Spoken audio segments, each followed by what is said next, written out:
What's up, citizens of Gotham? My name is the Political Vigilante, also known as Graham Elwood.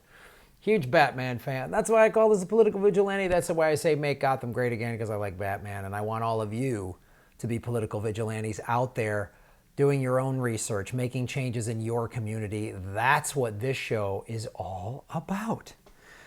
And you get to support this show. You can go to the Progressive Comedy Tour, which we are doing the East Coast June 12th through the 19th. Ron Placone and myself. Go to GrahamElwood.com for ticket dates, all right? Also going to be in Austin, Texas, the 18th and 19th with the Jimmy Dore Show. Those are all available at GrahamElwood.com. And you can support the show at Patreon.com/GrahamElwood. And also go to Rockfin.com/GrahamElwood. For $10 a month, you get all my shows ad-free. And bonus content. You get everything at rockfin.com. And when you sign up to Rockfin through my Rockfin channel, you're helping me. It's a way to support the show because I get credit for that and I get residual income, and it's all a great way to support. Great ways to support the show. So if you're one of the $5 a month subscribers at Patreon, you can submit articles and topics like this was submitted by Alex Talk. Human contract is now a luxury good. Screens used to be for the elite, now avoiding them as a status symbol. What? So if you have a smartphone or a laptop and all that stuff, it's, for the most part, it's a status symbol. Like, you have more money, the poor and the working class, poor people don't have that, the schools don't have that, but this thing is, according to this article in the New York Times, some things have changed. Yikes. Life for anyone but the very rich, the physical experience of learning, living, and dying is increasingly mediated by screens. Not only are screens themselves cheap to make, but they also make things cheaper. Any place that can fit a screen in, classrooms, hospitals, airports, restaurants, can cut costs. And any activity that can happen on a screen becomes cheaper. The texture of life, the tactile experience, is becoming smooth glass.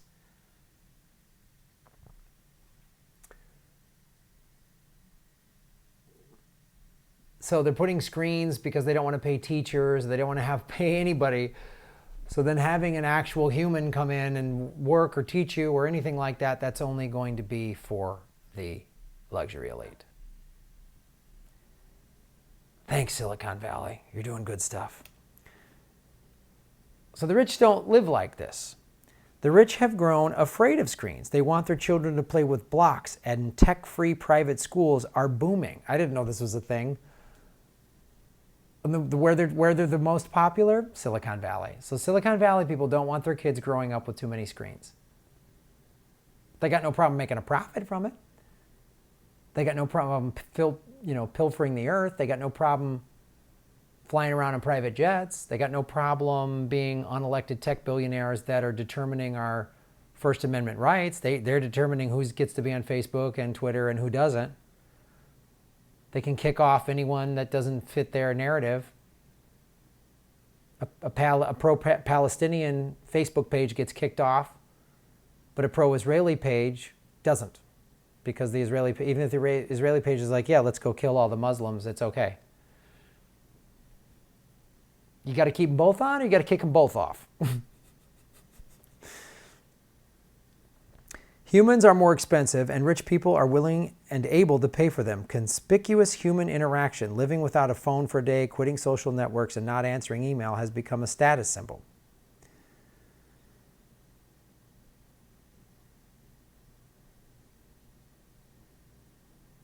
Milton Pedraza, the chief executive of the Luxury Institute, advises companies on how the wealthiest want to... There's a Luxury Institute? That's offensive to me. I mean, there's some truth to this. You know, I'm big brother to a kid, and, you know, they don't have a lot of money, and the mom has to work all the time. She's a single parent, and, you know, she doesn't have the luxury of, like, putting the kids in baseball leagues and sports leagues and, you know, stuff that my nieces and nephews have access. All my nieces and nephews have, like, played instruments and sports and ballet and choir and martial art classes and all of them. They all have all of them. They get access to all that stuff, and it costs my brother and sisters money to send them, to put them in all this stuff. So if you're like a working class person or low income, you don't have a lot of money, the kids aren't getting to go to the teams and the leagues and the camps and all that other stuff. They don't get that stuff. You just plop them in front of a screen. That's all you can do. Especially if it's not the greatest neighborhood. Do you want them out playing in the street? Because they could get recruited by a gang or any of this other stuff. That's not an issue in the nice neighborhoods. The wealthiest want to live and spend, and what he has found is that the wealthy want to spend on anything human. This Pedraza guy says, what we are seeing now is the luxurification of human engagement, Milton Pedraza said. The fact that there's a luxury institute is really offensive. And the fact that there's people that are paying for human engagement, I can't, like, we are so out of whack. It's not even funny. I don't know that I have any jokes. This is so out of whack. I can't make,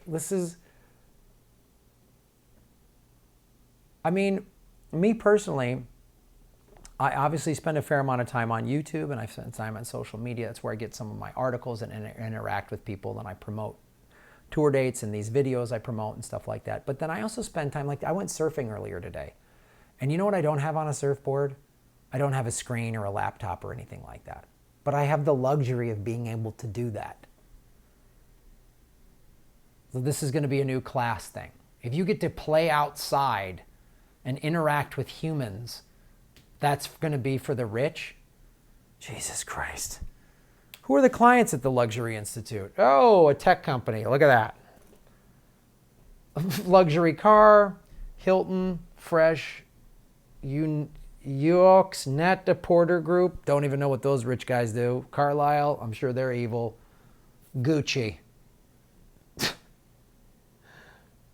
We have served over 1,000 luxury and premium goods and service brands. Throughout the years, we have established deep relationship with top tier ding dong, bing boom boom.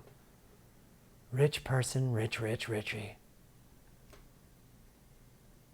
Multi-platform, rich, wealthy, luxury, richness. Facebook is the same Facebook whether you are rich or poor. Kinda. Gmail is the same Gmail, and it's all free.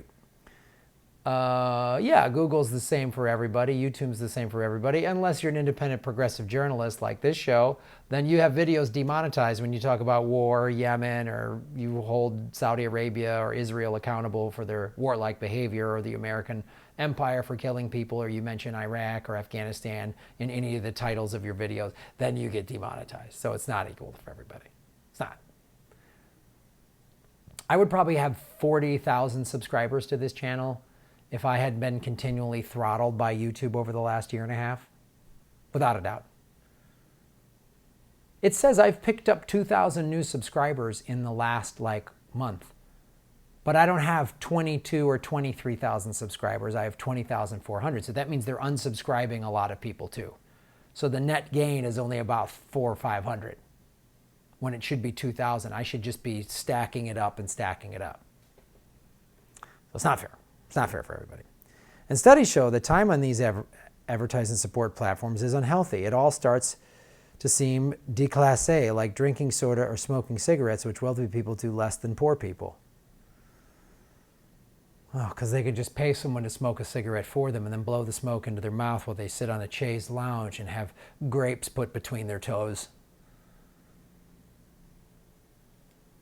In small towns around Wichita, Kansas, in a state where school budgets have been so tight that the state Supreme Court ruled them inadequate, classes have been replaced by software. Much of the academic day now spent in silence on a laptop. In Utah, thousands of children do a brief state-provided preschool program at home via laptop. I've met some younger people that have been raised this way, and they don't know how to socially interact. They can't have eye-to-eye contact. They're not really good at phone calls, or it's a thing. I've noticed it. It's a thing. And you just plop a kid down in front of this from age 5 on. They don't know how to do. I had to do that. I had to look people in the eye. I had to shake their hands. I had to say yes sir, no sir. I had to do those things. You got to teach people that. You're not going to learn that on this.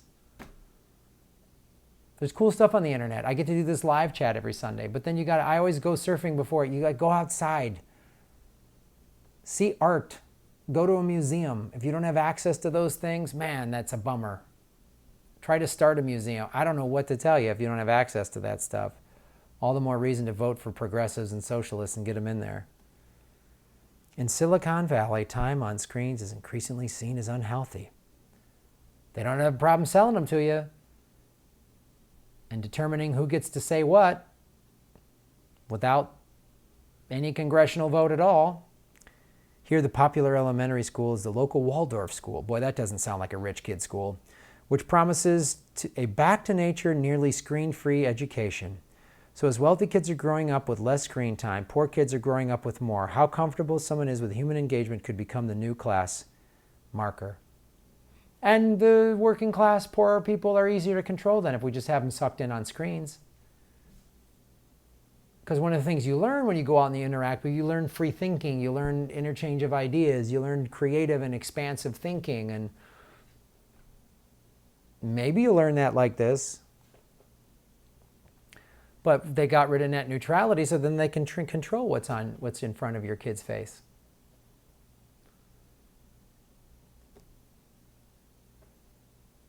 Basic human interaction is now going to be for the wealthy, just like healthcare is now for the super rich. Travel is going to be for the super rich. Education is for the super rich. What? This is so out of whack, it's not even funny. So I'm glad you're here getting your news here instead of watching the corporate media, because it's ridiculous what's happening. Thanks for watching the show, everybody. Thanks for tuning in. Thanks for supporting what I do. Like, share, subscribe to these videos, watch the ads, clicking skip ad, I don't get paid. Support me on Patreon, Rockfin, come to one of the Progressive Comedy Tour shows. This channel is growing despite the fact they're trying to thwart me. It's still growing, and it's growing because of you. Thanks for watching.